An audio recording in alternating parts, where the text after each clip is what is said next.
ఇంటికి అయితే మా అమ్మమ్మ తాతయ్య వచ్చిరు చూడండి. ఇగో వీళ్ళిద్దరు అయితే ప్రేమికులు, లవ్ బర్డ్స్ మొత్తం. ఎట్లా అనుకున్నావు, ప్రేమ కృషి పోతుంది ఇక అట్లుంటుంది ఇలా లవ్ స్టోరీ. నీ చెయ్యి చూపి అమ్మమ్మ, చెయ్యి ఇరిగిన చెయ్యి. పాపం గాయస్ మా అమ్మమ్మకి ఇగో చెయ్యి ఇరిగింది.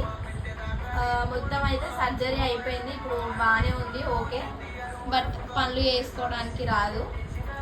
ఇగో ఈయననేమో ఒకటే ఊరికోదాం అంటుండ. అప్పుడే ఉంటారా అనే ఊరికోయి తిరుగుతూనే ఉంటుంది మా తాతనైతే. మా తాతకేమో చెవులింపియో. మా తాతకి చూడండి పాపం మస్తు మంచోడు మా తాత. నేనేమో చిన్నప్పటి నుంచి వీళ్ళ దగ్గరనే పెరిగిన, మస్తు చూసుకుంటుండే. మా అమ్మమ్మ నేను స్కూల్కి వచ్చేసరికి ఏదో ఒక స్నాక్స్ చేస్తుండే నా కోసం. ఇద్దరు లవ్ బర్డ్స్ అనమాట. చూడండి గైస్ ఎంత బాగున్నారో.